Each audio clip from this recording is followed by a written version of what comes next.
I love to tell people I live in a zoo. See, I live 15 minutes away from here in a slim, brown, 3-story townhouse. And in my 3-bedroom home, I live with many animals. The wildest are my 2 sisters,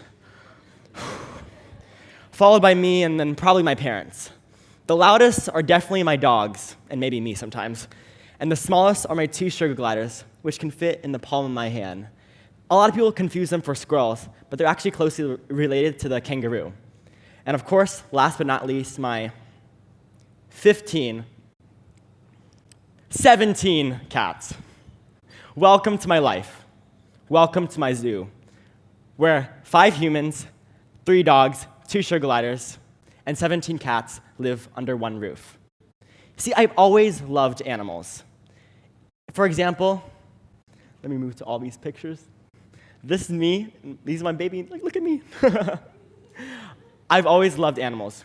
For example, for my ninth birthday party, my mom and I planned a farm-themed birthday party where she'd actually convinced a local farm to rent out their ducks, goats, and pigs so my friends and I could interact with them for a couple hours.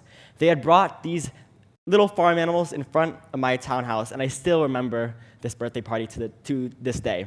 You could call this one of my Roman empires, because I do think about this daily. Here are some pictures. I was in the orange shirt, much larger back then, but I still remember this birthday party.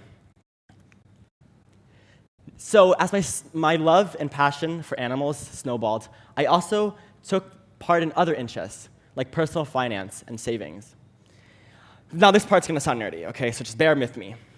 But by the time I reached the 1st grade, I had a little notebook that wrote how much I owed everyone, how much my mom owed me, how much I'd saved that week, and how much I was planning to invest.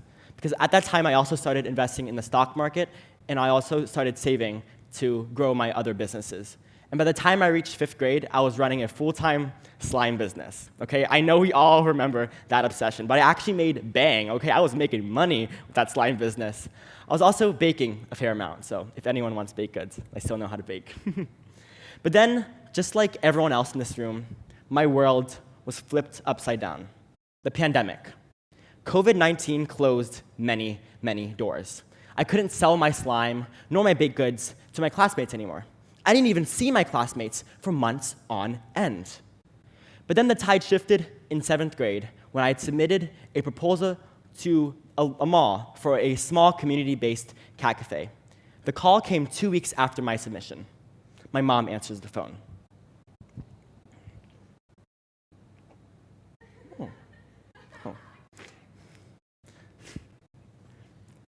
And on the other side of the phone, the office staff tell us that my proposal had just been approved. And I still remember the excitement steaming from me, because that was when just a bunch of drawings on paper, a business plan, and a crazy dream of a 13-year-old became the blueprints of Cat's Tail Cafe. Now, what followed from a passion-filled concept to an actual operating cafe was chock full of late nights, construction delays, a lot of coffee runs, success, failure, more success, sometimes more failure. But at the end, all this acted as a learning curve for my personal journey. But all this would not have been possible if it wasn't for my support structures. My family, some of them are here today. Let's give it up for them. Yeah? It would not have been possible if it wasn't for them. My friends and the teachers and staff at ICS. They really made Cat's Tail Cafe with me. So now the why. Why is it so important to support young entrepreneurs? See, the why. First, new minds create new ideas. I love listening on conversations with young entrepreneurs because I feel like there's this sense of passion, new ideas, and new concepts they want to try out. There's this energy that's not found anywhere else. And I think that energy has so much potential. We have so much to bring to the table. So new minds create new ideas. Secondly, young entrepreneurs act as a connection guide between people and communities. Let's face it, in Bangkok, there isn't a large number of young entrepreneurs. So the connections we make in and around each other are so important to everyone's journey. I still remember a conversation I had last year at the 2023 Serve ICE conference.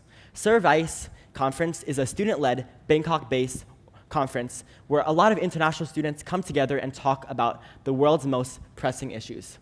And I was in line for my lunch. I think I got pizza that day. But basically, this person ran up to me and introduced herself. She told me she had started this jewelry business outside during school, and she was struggling to expand her business outside of her school. We really talked for around like 10, 20 minutes, and it was such a good time because I remember our just genuine connection and common ground, our interest in business. And at the end, I also started talking about the struggles that I faced at my cat cafe, and we both gave each other some really cool and new tips that I have not really thought of throughout our journey. Thirdly, this is simple. Young entrepreneurs are the future. Our ideas, our passions, our innovations will pave a new world. So if we implement these changes based on young entrepreneurs' ideas, we have the opportunity to make a modern-day economic metamorphosis. This modern-day economic metamorphosis leads me to my last ideas, how young entrepreneurs are the catalyst for change. Though Cat's Tail Cafe is around one of 40 cat cafes or animal cafes in Bangkok, I'm still very proud of the impact we have on every single customer who walks through our doors.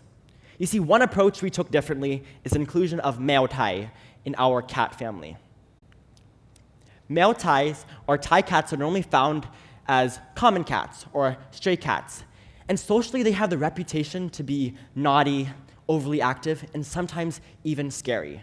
So I think it really shocks customers when they walk through the doors and see Meo Thai in our cat family, in our cat cafe.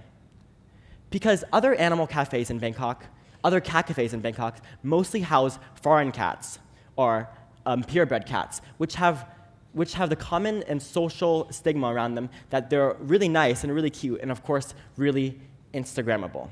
So why is this important? It is important because customers come in commonly looking for the perfect or perfect, see, get it, perfect, cat breed. So when they're looking for the perfect cat breed, they come up and ask us, which cat should I choose? What kind of cat do you recommend? And they're really shocked by our answer that we recommend actually adopting cats over buying cats. Fueled by this energy and this hope for a change, my staff and I started the Adopt Don't Shop campaign, which aims to connect people looking to buy a cat and instead convince them to adopt a cat that needs a home. So, if you've been asleep the last couple minutes, this is your time to wake up, because this is the last and most important part. This is my message to the adults in the room. To the adults, please just support young entrepreneurs. Help them out. If someone comes up with business ideas and asks for your help, just really help them. Give them tips, give them suggestions, because your support for a young person's journey is so, so important. And to the young people in this audience, I know there's a lot of you, just fight for what you believe in. Really dream, because dreaming can create our new world. Lastly, don't be afraid just to try things out. You do not have to become the next Elon Musk. You don't even have to start a business. But if you find something you're truly passionate about, work for it, fight for it, and believe in it.